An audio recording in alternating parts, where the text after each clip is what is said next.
The Green Bay Packers played the Minnesota Vikings at Lambeau Field on Sunday. The Packers ended up winning this game 23-14. Came out to a strong first quarter. Second quarter was a little bit pitiful. Came out in the first quarter with a 10-0 lead.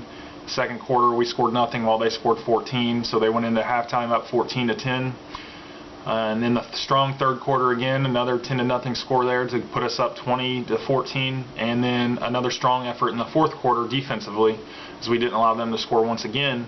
Kicked a field goal and won this game 23-14. Minnesota's defense was a bit tougher than I expected it would be against us. 23 points. They only allowed us to give up, or they only allowed us to score 2 touchdowns the entire game. Minnesota's offense, if it had been two-dimensional, probably would have defeated us. Christian Ponder only had 119 yards passing, but the bulk of their offense came from their running back Adrian Peterson, who had 210 yards on the ground. And it was concerning me because our defense had so much trouble trying to stop him. Obviously, if we gave up 210 yards to him. But we held on there. Got the win. Mason Crosby missed another field goal in this game, but it was all for naught because we won by 9. This team seems to just be squeaking by on all their wins, aside from the Houston Texans game. But all the other wins, it seems like they're just kind of squeaking by. They're not putting up their normal offensive performance numbers. They're not, playing up to the level that I've been used to in the last couple of years.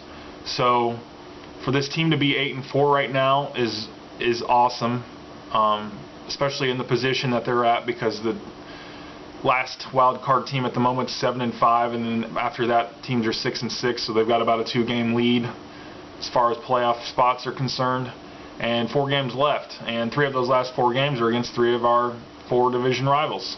We've got to go to Detroit, we're home to Detroit, then we go to Chicago, then we're home to Tennessee, and then we're at Minnesota. So we're really going to have to perform well in these last few weeks, because these division rivals are going to want to do everything they can to knock us out of the playoff contention. And we know the Bears want the division title really bad. We know the Lions want revenge, and we know the Vikings are also going to want revenge, but they're also going to try to be fighting for a playoff spot come week 17. So going to have to get it going. We're going to have to make sure Crosby's getting his game back to where it used to be, and everybody needs to get their game back to where it used to be. So home to the Detroit Lions this weekend, and we'll see what happens, I guess.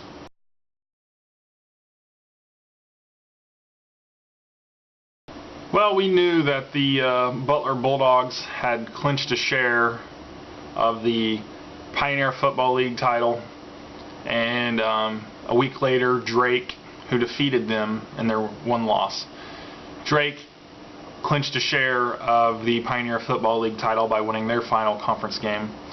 And over the weekend, on Saturday here, there was still one team that had a chance to get a share of the title, and that was San Diego, the one team Butler did not have to play. And San Diego won their game 34-10 over the Marist Red Foxes. So we've got tri-champions this year in the Pioneer Football League: San Diego, Drake, and Butler. That's the end of the season for everybody. And we got the title. That's cool. But next year I want to win it outright. But anyway, last Butler football video for you. It's all said and done now. So all 3 of our teams finished 8-3, 7-1 in the conference. And we're just going to have to, wait until next September when the season starts all over again.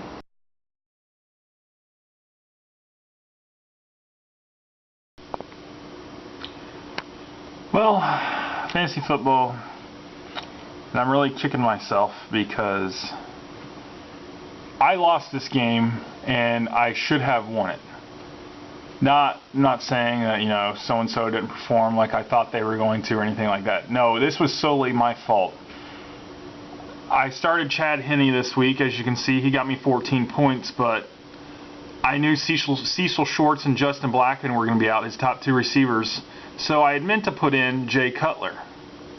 and he gets 19 points. Well, I thought I had done it, or I just totally forgot about it, and I left Henne at quarterback, and so that was 5 less points than what I could have gotten. And as you can see, final score was 75-73. If I'd put him in, if I put Cutler in, I would have won by 3 points. I would have been 8-5 rather than 7-6. And going into a really tough opponent in the final week of the regular season, I would have been pretty safe in making the playoffs. But now it's looking like I'm going to get beat by this opponent, which is my fiance, who has a really good team. And in doing so, I'm going to miss out on the playoffs. So what could have been, you know, a given that I was going to make the playoffs just became a complete disaster. All my fault. So I'm really hoping something happens, like everybody else loses, and if I lose too, or if I just pull out a huge upset win. But man, I don't know. See, Henne got me 14, Wes Welker got me 16, Heath Miller got me 15, Steven Gostkowski got me 11. That's my double-digit scores right there. Calvin Johnson got him 23, and Tony Gonzalez got him 11. Those were his double-digit scores. So many points from Gonzalez. All of my other starters that got like 3, 1, 4, and 0, that pretty much got canceled out by the fact that he got players that scored, you know, 7, 7, 8, 7, 6, 6. So,